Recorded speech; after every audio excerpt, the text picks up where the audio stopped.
American Leaders and Heroes by Wilbur F. Gordy. Paul Revere and the Battle of Concord and Lexington, 1735 to 1818. After the Boston Tea Party, affairs became more serious than ever in Massachusetts. As a punishment to the rebellious colonists for daring to oppose their royal master, the English authorities closed the port of Boston to all trade and made General Gage military governor of Massachusetts. One of the first acts of the new governor was to dismiss the colonial assembly, thus depriving the people of their right to make laws and subjecting them wholly to the will of the king. The colonists felt this to be an outrage upon free government, and immediately organized a new governing body which they called a provincial congress.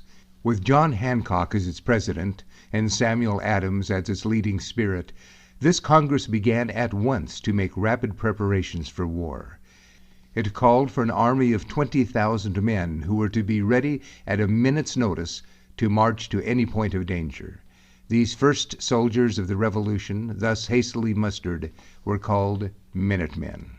Meanwhile, General Gage, who was in command of 3,000 British troops in Boston, had received orders from England to seize John Hancock and Samuel Adams as traitors. General Gage knew that Hancock and Adams were staying for a while with a friend in Lexington. He had learned also through his spies that the Minutemen had collected some cannon and military stores in Concord, 18 miles from Boston. The British general planned, therefore, to send a body of troops to arrest the two leaders at Lexington and then to push on and destroy the stores at Concord. Although he acted with the greatest secrecy, he was not alert enough to keep his plans from the watchful Minutemen. Gage's failure was brought about by one of these Minutemen, Paul Revere, whose famous midnight ride was one of the exciting episodes of the Revolution. Paul Revere was born in Boston in 1735 in what is now called the north end of the town. He followed his father's trade and became a goldsmith. To this occupation he added copper plate engraving and not only produced prints of many current events, but engraved plates for money issued by the Provincial Congress of Massachusetts. He had taken an active part in the Boston Tea Party, and in 1774, with about 30 other young patriots, formed a society to spy out the British plans. Always on the watch, these young men at once made known any suspicious movement to such leaders as Samuel Adams, John Hancock, and Dr. Joseph Warren. On the evening of April 18, 1775, Revere and his friends reported to Dr. Warren certain unusual movements of troops and boats, and their belief that General Gage was about to carry out his plan of capturing Adams and Hancock and of destroying the military stores at Concord. Dr. Warren quickly summoned William Dawes and Paul Revere and dispatched them on horseback to Lexington and Concord to give the alarm. He sent them by different routes, hoping that one at least might escape capture by British patrols, with whom Gage had carefully guarded all the roads leading from Boston. Dawes was soon making his way across Boston Neck, while Paul Revere went home and put on his riding suit for his long night ride. Then, leaving orders for a lantern signal to be hung in the belfry of the Old North Church to indicate by which route the British forces were advancing, quote, "one if by land and two if by sea," end quote, he rode across the Charles River, passing near to British war vessels lying at anchor.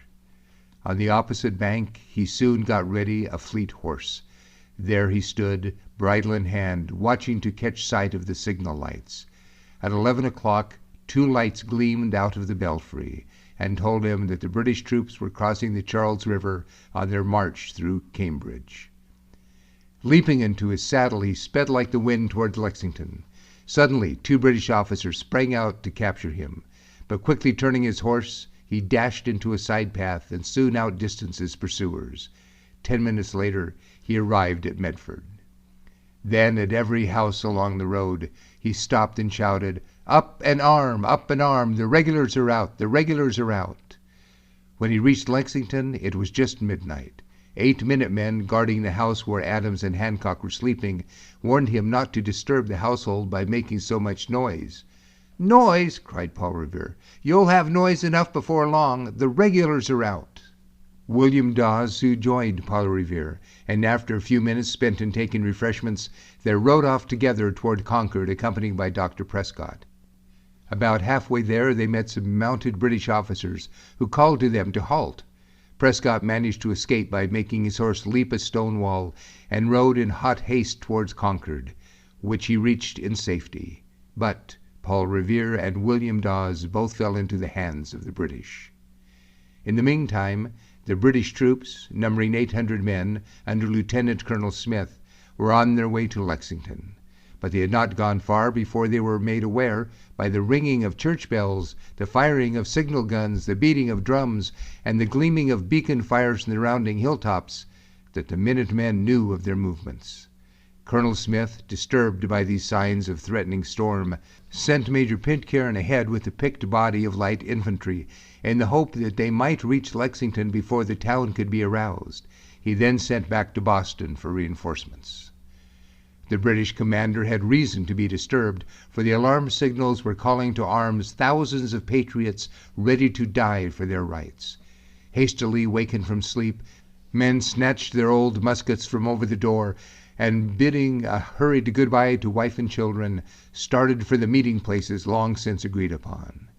Just as the sun was rising, Major Pitcairn marched into Lexington, where he found 40 or 50 Minutemen ready to dispute his advance. "Disperse, ye rebels, disperse!" he cried. But they would not disperse. Pitcairn ordered his men to fire, and 18 of the Minutemen fell dead or wounded, before the remainder sullenly retired to wait for a hand in the struggle later in the day. Before the arrival of Pitcairn, the British officers who had captured Revere and Dawes returned with them to Lexington, where, commanding Revere to dismount, they let him go. Running off at full speed to the house where Samuel Adams and John Hancock were staying, he recounted what had happened, and then guided them across the fields to a place of safety at Woburn. On their way they heard the guns firing on Lexington Common, and the sound stirred the soul of Adams, who exclaimed with enthusiasm, "Oh, what a glorious morning this is!"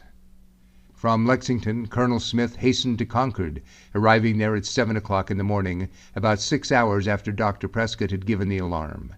The British could not find the military stores, most of which the people of Concord had hidden, but they cut down the Liberty Pole, set fire to the courthouse, spiked a few cannon, and emptied some barrels of flour. About 200 of them stood guard at the North Bridge, while a body of Minutemen gathered on a hill beyond. When the Minutemen had increased to 400, they advanced upon the British and brought on a fight which resulted in loss of life on each side. Then, continuing their advance, they crossed the bridge and forced the British to withdraw into the town. By noon, Colonel Smith could see that by reason of the ever-increasing body of Minutemen swarming into Concord from every direction, it would be unwise to delay his return to Boston. His men had marched 18 miles with little or no food for 14 hours, and were tired and hungry. But when the British started back on the return march, the Minutemen followed and began a deadly attack. It was an irregular fight. The Minutemen, trained to woodland warfare, slipped from tree to tree, shot down the tired British soldiers, and then retreated only to return and repeat the annoying attack.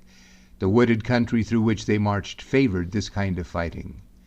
But even in the open country, every stone wall and hill, every house and barn, seemed to the exhausted British troops to bristle with the guns of Minutemen. The retreating army pushed wearily forward, fighting as bravely as possible, but on the verge of confusion and panic. When they reached Lexington Common at 2 o'clock, they met 1,200 fresh troops under Lord Percy, whose timely arrival saved the entire force from capture. The dismayed British troops, half dead with exhaustion, entered the square Lord Percy had formed for their protection, and fell upon the ground, quote, "with their tongues hanging out of their mouths like those of dogs after a chase." End quote. After resting for an hour, the British again took up their march to Boston. The Minutemen, increasing in numbers every moment, kept up the same kind of running attack that they had made upon the British between Concord and Lexington. A British officer, in speaking of the Minutemen, said, "They seem to have dropped from the clouds." The condition of the British soldiers was pitiable until, late in the day, they got under the protection of the guns of the war vessels in Boston harbor. The British had failed. They had been driven back almost in a panic to Boston with the loss of nearly 300 men. The Americans had not lost 100. It was a great day for the patriots, for they had not only defeated the regular troops, but they had tested their own strength and given fresh inspiration to their cause. Farmers, mechanics, men in all walks of life now flocked to the army. Within a few days the Americans, 16,000 strong, were surrounding the British in Boston. The Americans, eager to drive them out of Boston, threw up breastworks on Bunker Hill which overlooked the town. But the next day, June 17th, after they had twice driven the redcoats down the hill, they had to retreat because their powder had given out. This was the Battle of Bunker Hill, in which the British lost in killed and wounded 1,000 men, the Americans 450. Although Paul Revere took part in no important battle, he was active in the patriot cause and became lieutenant colonel of a Boston regiment of artillery. After the war he returned to his old business and established a foundry in which church bells and bronze cannon were cast. He died in Boston in 1818, 83 years of age, held in high esteem by his countrymen. End of chapter 14.